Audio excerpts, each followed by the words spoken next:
country back home, we still have a First Amendment. You guys have hate speech laws.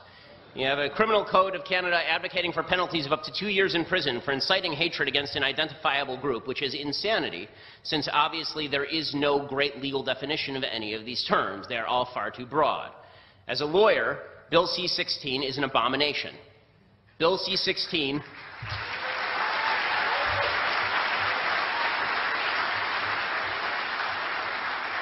which the sponsors of the bill themselves, some of them have said, that it really shouldn't be a problem because, after all, if you make a mistake and mislabel a transgender person, that's okay. But if you do it intentionally, then you can be prosecuted under Bill C-16. I mean, this is a violation of basic free speech principles. It's also a basic violation of science. And we have now come to the point, for the left, where science itself is an obstacle to their agenda. And that's why you see on campus Professor Peterson being ripped up and down by University of Toronto for failing to properly abide by the idiotic strictures of an anti-scientific program that denies biology in favor of subjective self-measurement. Okay, you see Professor Peterson receiving a letter from the Dean of the Faculty of Arts and Science and the Vice Provost for Faculty and Academic Life stating that his refusal to call men women is, quote, contrary to the rights of those persons to equal treatment without discrimination based on their gender identity and gender expression, and they called Professor Peterson's decision to abide by biology unacceptable, emotionally disturbing, and painful for some students, and they threatened him with violating the Ontario Human Rights Code. Now, it is worthwhile mentioning that when it comes to the sort of speech codes that are used up here and are used on your campuses, they only seem to apply to certain groups in the hierarchy of victimhood. So Jews seem to be left out of this particular situation. Over at York, anti-Semitic propaganda has become all the rage, with boycott, divestment, and sanctions endorsed by multiple professors. BDS is, of course, a pure form of anti-Semitism, unwatered down and undiluted, despite all attempts to mask it. The York Federation of Students has formed an official alliance with the Students Against Israeli Apartheid. And there is, of course, the mural at the Student Center that showed a Palestinian man holding rocks and gazing at a Jewish settlement. According to B'nai B'rith, high school students who visited York were told they didn't understand victimhood because they were Jewish. All of this stuff is okay. But if you say that a man is a man and a woman is a woman, and you can't magically change from one to the other, you can't just pop a man into the woman machine and they come out like a star-bellied Sneetch from Dr. Seuss. If you say that, then all of a sudden you're violating hate speech rules in this country and on your campuses. None of this is rare in America either, obviously. America's college campuses are experiencing exactly the same thing. There is, fortunately, in the United States, still a legal framework under which you are allowed to say essentially what you want. We'll see how long that lasts, but that seems to be a pretty strong bipartisan tradition in the United States. But on campus, that tradition has gone the way of the dodo bird. The idea that you get to say what you want and think what you want, that no longer applies on America's college campuses. And that's because America's college campuses have one abiding goal, and so does the left more broadly. The college campuses are sort of just the tip of the spear. That abiding goal is equality of outcome, not equality of rights, not equal access to opportunity, equality of outcome. That's all that matters. All that matters is that we all end up in the same place. If somebody on the left sees somebody with $5 and sees somebody with $1 in the same room, they immediately assume the person with $5 had best give a couple of bucks to the guy with $1 because he clearly somehow stole from him. Right? Equality of outcome is all that matters. Now, America's founding fathers believed in equality of rights. They believed that we are all born equal in our rights, that God has provided us with certain inalienable rights that we can't give away, and that no one else has a right to impede upon. But that's not how the left thinks. The left thinks in terms of this equality of outcome. And the problem is the real world doesn't provide equality of outcome because, number one, we all start with different capacities. Right? Some of us are smart, some of us are stupid, some of us are tall, some of us are short, some of us have logic, some of us are protesters at college campuses.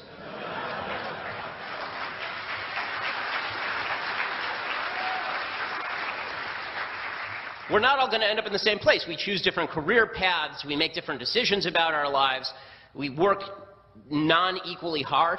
And so what the left has decided is that if they can't achieve economic equality, they tried that for a century and it resulted in 100 million people dead. So they said, okay, we'll put that to the side for the moment. We'll come back later with like stupid Bernie Sanders like Justin Trudeau. And Bernie Sanders himself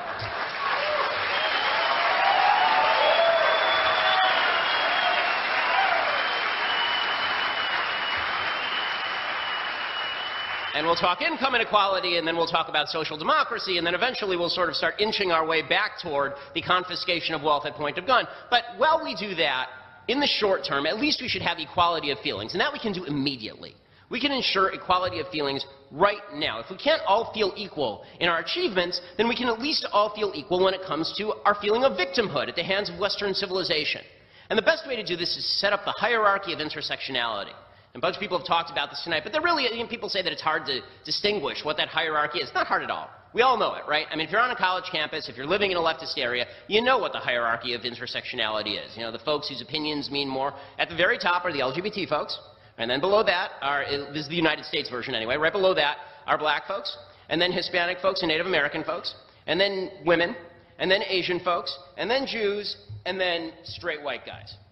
Right? That's basically the hierarchy of intersectionality. And the thing is that your opinion doesn't matter. All that matters is where you are on this hierarchy of intersectionality, unless you are a right-winger. Then you are not even human, and we don't pay attention to your opinions. But everybody else, we will accept your opinion so long as you accept the hierarchy. So if you're a straight white male and you accept that your opinion is of no value compared to anyone else on earth, then you get to be part of the club. And what's great about this is that you can tell just by looking at someone. I mean, it's a little racist and kind of sexist and a little bit classist and everything, but you know, you can tell just by looking at someone, just by looking at them, how valuable their opinion is going to be. It doesn't matter how stupid it is. We know how valuable their opinion is going to be. In fact, if we could somehow find an LGBT, a transgender, male, lesbian, half Native American, half black, a quarter Mexican, and a little person with a disability, then that person would be able to just rule us. We could end democracy right now.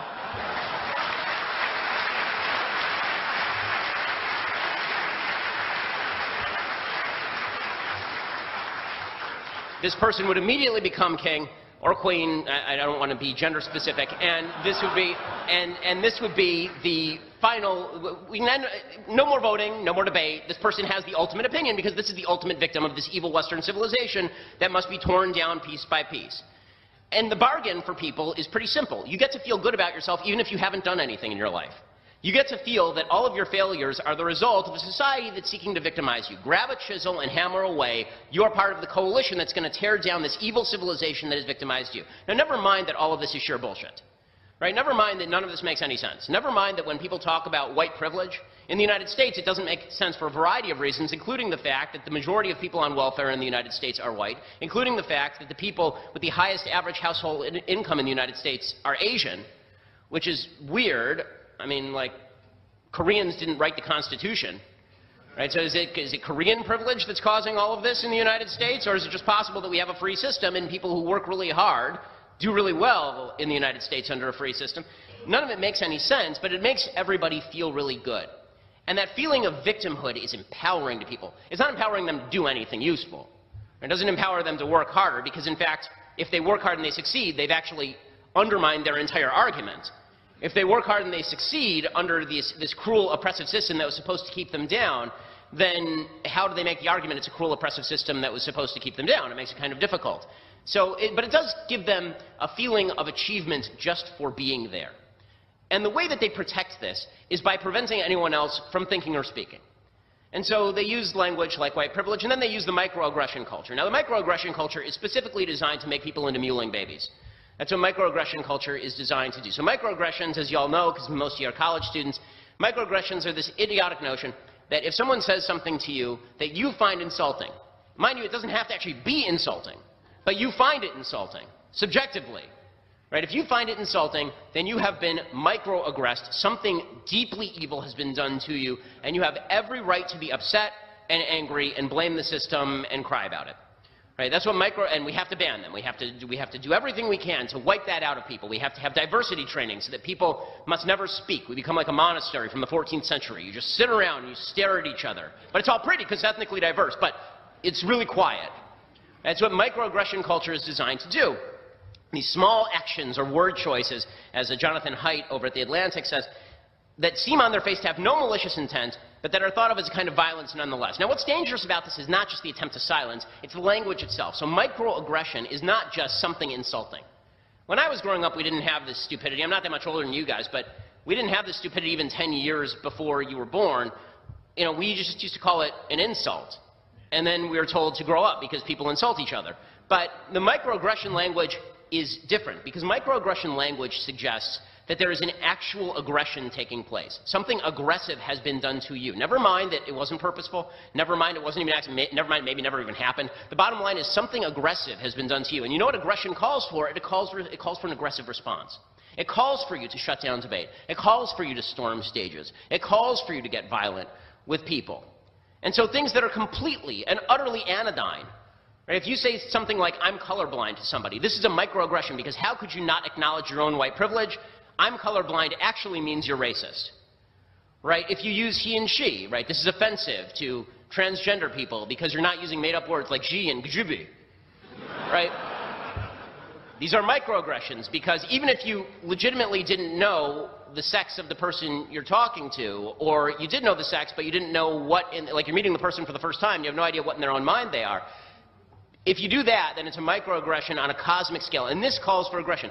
Now, and this has actually resulted in violence, not just in attempts to shut down speeches, you know, by somebody who I really dislike but has every right to speak, Milo Yiannopoulos at Berkeley, or attempts to shut me down at DePaul University or at University of Wisconsin or at Cal State LA.